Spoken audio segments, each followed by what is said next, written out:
एक वक्त का किस्सा है। सुरागा घुमसान नामी गांव में लचपाल नाम का एक सेठ अपने बेटे के साथ रहता था। वो दिल का बहुत अच्छा था और गांव के लोगों की मदद किया करता था और इसी चीज का फायदा मीठा और उसकी बीवी उठाया करते थे। चल बेगम, तैयारी पकड़ सेठ के पास जाने की। आज वो अनाज तकसीम करेगा, ज्यादा सारा अनाज लेकर आ। हाँ मीठे, मैं जाती हूँ और लजपाल सेठ से अनाज लेके आती हूँ। फिर नसीबो घर से निकलती है और लजपाल सेठ के पास पहुंच जाती है। लजपाल सेठ, मेरी मदद कर बेबो, मैं बहुत गरीब औरत हूँ, मेरा कोई कमाने वाला नहीं है। क्या तुम्हारा कोई बेटा या शौहर नहीं है? लजपाल सेठ, मेरा शौहर तो है नहीं, बच्चे के सोफे से हो देंगे। 2 साल पहले मेरा शौहर खोता चलाते हुए मर गया। क्या खोता चलाते हुए कैसे मर गया? सेठ साहब, किसी ने हमारे खोते को बंग फैला दी थी। मेरा शौहर उसके ऊपर बैठा तो खोते ने ऐसी स्पीड लगाई, मेरा शौहर उसको काबू न कर सका। खोता भी दरिया में गिर गया, मेरा शौहर भी दरिया में गिर गया और उसको वेल मछलियाँ खा गई। ओह, ये तो बहुत दुख की बात है। तुम्हारे तो दो नुकसान हो गए, खोता भी गया और शौहर भी गया। हाँ सेठ साहब, मैं बहुत परेशान हूँ। घर में खाने के लिए कुछ नहीं है, मुझे खोता भी दे, बोर अनाज भी दे, ताकि मेरा गुजारा अच्छा चल सके। बेबे, खोता तो हम नहीं दे सकते। हाँ, तुम्हारे अनाज का बंदोबस्त अच्छा कर देते हैं। मुलाजिम इनको काफी सारा अनाज दो ताकि इनके खाने का मसला हल हो जाए। मुलाजिम काफी सारा अनाज लेकर आता है और नसीबो वो अनाज लेकर चली जाती है और अपने घर आ जाती है। अरे बेगम, ये तो बहुत सारा अनाज लेकर आ गई है तू। हाँ न मीठे, मैंने ऐसा टोपी ड्रामा चलाया कि सेठ को मेरी दुख भरी दास्तान सुन के रोना आ गया। बड़ी बात है बेगम, ऐसा तूने क्या सुना दिया कि सेठ रोने लग गया? मीठे, मुझे माफ कर दे बियो, मैंने तुझे मार दिया था, बंगे वाले खोते पे बिठा के तुझे दरिया में फेंकवा दिया था और तुझे वेल मछली को खिला दिया था। बेड़ा गर्क हो तेरा, इतने हसीन जमील हट्टे कट्टे शोहर को तूने सेठ के सामने मार दिया। तो क्या हो गया मीठे, काम धंधा तो तू करता नहीं है, मेरे लिए तो तू मेरे बराबर ही है। अच्छा गुस्सा न कर, देख तुझे मारने का कितना फायदा हुआ है, देख कितना सारा राशन मिल गया।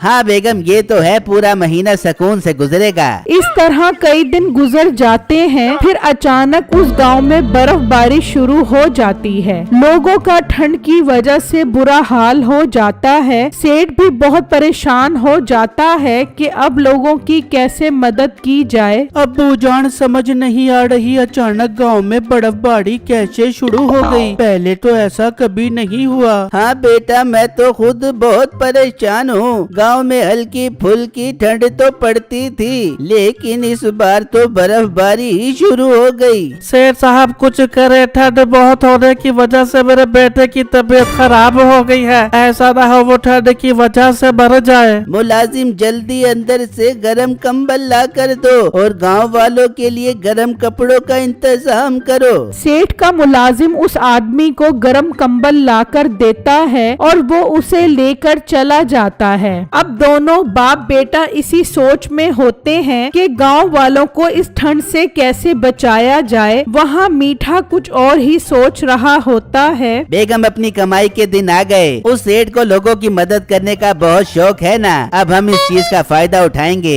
पर मीठे, फायदा कैसे, मुझे तो बता। बेगम, मैं सेठ से कहूँगा कि आप मुझे पैसे दो, मैं सस्ते कंबल मंगवाऊंगा और लोगों को दूंगा। फिर मीठे तुझे क्या फायदा होगा? अरे बेगम, वो लोगों को दूंगा ही नहीं बल्कि महंगे दामों में बेचूंगा। अरे मीठे, लोग तो सर्दी की वजह से थर थर कांपेंगे और भाग भाग के तेरे से खरीद बेचेंगे। हाँ बेगम, अब मैं सेठ के पास जाता हूँ और पैसों का जुगाड़ लगाता हूँ। फिर मीठा उस सेठ के पास आ जाता है और उसे अपना मंसूबा बताता है, जिसे सुनकर सेठ को बहुत खुशी होती है। वाह लड़के, ये तो बहुत अच्छी बात है। अगर तुम इतने सारे कंबलों का इंतजाम कर दो तो हम गांव वालों को सर्दी से बचा सकते हैं। जी सेठ साहब, मैं इसी सिलसिले में आपके पास हाजिर हुआ हूँ ताकि गांव के गरीब गुरबा लोगों के लिए कंबल खरीद सकूं। बस आप मुझे 1 लाख रुपया दे दो, मैं कल ही कंबल खरीद कर दुकान पर रख लूंगा। लोग वहाँ आएंगे और मुझसे कंबल ले जाएंगे। ठीक है लड़के, मैं तुम्हें 1 लाख रुपए दे देता हूँ। मुलाजिम, इन्हें 1 लाख रुपए दे दो। मीठा उससे 1 लाख रुपए ले जाता है और अगले ही दिन अपनी दुकान पर कंबल कंबल रखकर बैठ जाता है। वहाँ सेठ अगले दिन ऐलान भी करवा देता है। सुनो सुनो गांव वालों सुनो, सेठ साहब ने आप सबके लिए कंबल का इंतजाम करवा दिया है। आप गांव में मीठे की दुकान पर जाकर कंबल ले सकते हो और अपने आप को सर्दी से बचा सकते हो। गांव वाले सब ये सुनकर बहुत खुश हो जाते हैं। भाई ये तो बहुत अच्छा हो गया, मैं जाता हूँ मीठे के पास और उससे कंबल लेकर आता हूँ। वो आदमी मीठे की दुकान पर पहुंच जाता है। भाई साहब जल्दी से मुझे 2 कंबल दे दो, एक मेरी बीवी के लिए और एक मेरे बेटे के लिए। मैं अपने लिए सेठ साहब से ले आया था। ठीक है, तुम्हें 2 कंबल मिल जाएंगे, 10,000 रुपए दो। क्या 10,000? मगर सेठ साहब ने तो ऐलान करवाया था कि कंबल फ्री में मिल रहे हैं। और रांगड़ फ्री में कोई बुखार नहीं देता और तू कंबल मांगने आ गया। 10,000 रुपए दे और कंबल ले जा। भाई मेरे पास पैसे होते तो मैं फ्री में कंबल लेने आता। पैसे नहीं है तो निकल शाबाश यहाँ से। 5,000 रुपए का एक कंबल है, पैसे ले और कंबल ले जा। वो आदमी मायूस होकर एक जगह पर खड़ा हो जाता है और लोग मजबूरन मीठे से कंबल खरीदने लगते हैं। इस तरह मीठे की सेल बहुत अच्छी हो जाती है। ऐसा कैसे हो सकता है कि सेठ साहब पैसों के कंबल बेच रहे हो? मैं जाता हूँ सेठ साहब से और बात करता हूँ। वो आदमी सेठ के पास आता है और उन्हें बताता है कि मीठा कंबल पैसों के बेच रहा है। क्या पैसों के? मगर वो तो मेरे से पैसे लेकर गया था और मैंने कहा था कि कंबल गांव वालों को फ्री में दो। बेटो तुम चलो मेरे साथ उसके पास। वो मीठे की दुकान पर पहुंचते हैं तो उसके सारे कंबल बिक चुके होते हैं। ये क्या लड़के, तुम मेरे कंबल पैसों के बेच रहे हो? कौन से आपके कंबल? वो तो मैंने खरीदे थे, उसमें मेरी मेहनत लगी थी, तो पैसा भी मैं कमाऊंगा। अब तो मेरे पास बहुत पैसे आ गए हैं, मैं कल और माल खरीदूंगा और गांव वालों को बेचूंगा। मीठे भाई ये तो बहुत गलत बात है, ये तो आप सीधी सीधी बेईमानी कर रहे हो। ओ जाओ जाओ अपना काम करो, ठंड बहुत है, मैंने घर जाकर हाथ भी सेकने हैं। मीठा ये कहकर वहाँ से चला जाता है। बेटो बेटा, इसने तो हमारे साथ बहुत बड़ा धोखा किया है, तू कुछ कर, इसको सबक सिखाना है। अब्बू जान आप फिक्र मत करो, मैं कल ही इसका मसला हल करता हूँ। वहाँ मीठा और नसीबो बहुत खुश होते हैं। मीठे तूने तो कमाल ही कर दिया, कसम से मजा ही आ गया। अरे बेगम मजा तो अब आगे आएगा। बेगम जितना गुड़ उतना मीठा। तेरी माँ जो तेरे पास 2 लाख रुपए रखवा कर गई थी, मैं उसके कंबल खरीद लेता हूँ, बहुत बड़ा प्रॉफिट होगा। मुनाफा अपने पास रखेंगे और तेरी माँ के 2 लाख उन्हें वापस कर देंगे। ठीक है मीठे, मैं तुझे दे देती हूँ, कल ही तू कंबल खरीद ले।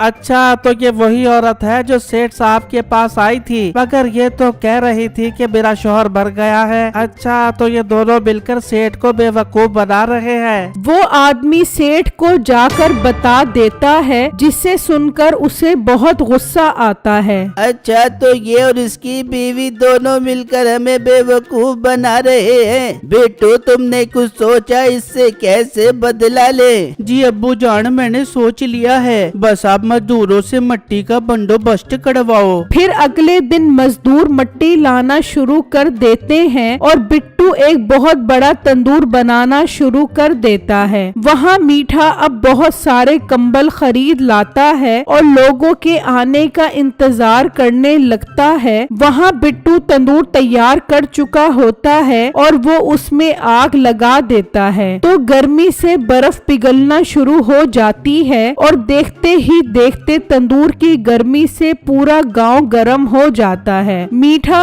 अब बहुत हैरान होता है। कंबल ले लो, कंबल ले लो, सर्दी से बचने के लिए कंबल ले लो।